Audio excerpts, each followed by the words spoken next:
नमस्कार दोस्तों, आज हम बात करेंगे समुद्र का पानी इतना खारा क्यों होता है।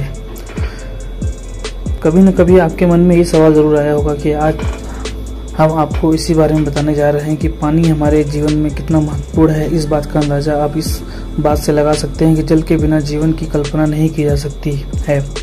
दुनिया के बहुत सारे जीव जंतु तो जल में ही रहकर अपना जिंदगी बिता रहे हैं। मानव के लिए मीठा पानी ही काम में आता है। क्योंकि समुद्र का पानी खारा होता है, इसलिए मानव इस पानी को पीने के काम में नहीं ले सकता। परंतु समुद्र का पानी खारा नहीं होता तो आज हमारे पास पीने के पानी की कोई कमी नहीं होती। लेकिन दुनिया का ज़्यादातर पानी खारा यानी नमकीन होने की वजह से हम महज कुछ फीसदी पानी ही पीने के काम में ले सकते हैं। हम में से लगभग सभी लोग जानते हैं कि समुद्र का पानी खारा रहता है, लेकिन ये खारा क्यों होता है बहुत कम लोगों को इसके पीछे की वजह का पता। आपको पता ही होगा कि नदियों का पानी समुद्र में मिलता है और समुद्र में जाने के बाद पानी का वाष्पीकरण हो जाता है। यह बादल के रूप में ऊपर चला जाता है और यही बादल बारिश के रूप में जमीनी सतह पर गिरते हैं। बारिश का पानी नदियों के द्वारा वापस समुद्र में चला जाता है। इस तरह पानी का चक्र चलता रहता है।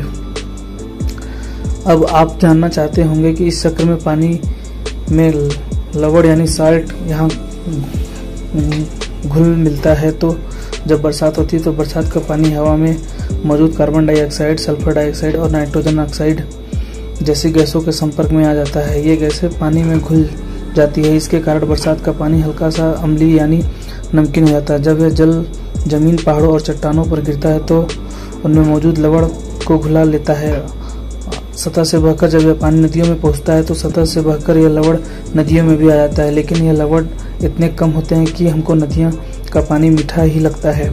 नदियों का यह लवण पानी समुद्र में पहुंचता है। इस तरह करोड़ों सालों से यह प्रक्रिया होती आ रही है। नदियों का यह पानी जब समुद्र में मिलता है तो पानी में मौजूद लवण समुद्र में इकट्ठे होते रहते हैं। इसके अलावा समुद्र में भी चट्टानें हैं जिनके लवण समुद्र में घुलते रहते हैं। समुद्र में भी ज्वालामुखी होते हैं जिनके फटने से लावा, क्लोरीन, सल्फर डाइऑक्साइड आदि गैसें निकलती हैं। समुद्र में सोडियम जैसे पदार्थ भी हैं जो क्लोरीन से क्रिया करके लवण बनाते हैं। इस तरह अम्लीय नदियों में आए लवण और समुद्र में उत्पन्न लवण के कारण हमें समुद्र का पानी खारा लगता है। समुद्र में मौजूद लवण तो समुद्र में ही रहता है, लेकिन जब सूर्य की गर्मी से इस पानी का वाष्पीकरण होता है तो यह बादल बनकर ऊपर चला जाता है और यह वाष्पीकृत पानी बिल्कुल शुद्ध होता है। यह शुद्ध पानी बादल का रूप ले लेते हैं और बाद में बारिश के रूप में जमीन पर बरसते हैं। इस तरह समुद्र का शुद्ध पानी तो आकाश में चला जाता है, लेकिन लवण समुद्र में ही रह जाते हैं। इसी प्रक्रिया के कारण करोड़ों वर्षों से समुद्र का पानी खारा ही बना रहता है। अब आप सोच रहे होंगे कि इस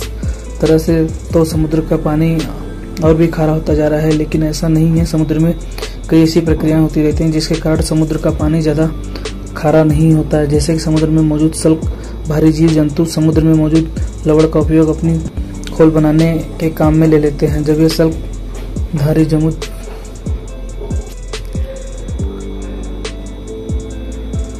समुद्र में मौजूद लवण का उपयोग अपनी खोल बनाने के काम में ले लेते हैं। जब ये सल्कधारी समुद्री जीव मरते हैं तो बहुत समय बाद इनका शरीर चूने का पत्थर का बन जाता है। यह चूने के पत्थर समुद्र में हलचल के दौरान समुद्र की सतह पर आ जाते हैं। इस चूने का खनन करके इसको घर में काम आने के योग्य बनाया जाता है।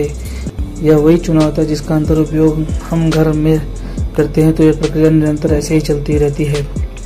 तो अब आप जान गए होंगे कि समुद्र का पानी खारा क्यों होता है। आपकी जानकारी के लिए बता दें कि समुद्र में 3.5% लवण पाया जाता है। मतलब समुद्र के 100% ग्राम पानी में 3.5 ग्राम पानी में लवण होता है। इसकी वजह से ही समुद्र का पानी खारा लगता है। इसमें कुछ लवण नदियों के द्वारा आ जाता है, जबकि कुछ लवण समुद्र में ही चट्टानों और ज्वालामुखी से निकलने वाली गैसों की प्रक्रिया से उत्पन्न होता है। धन्यवाद।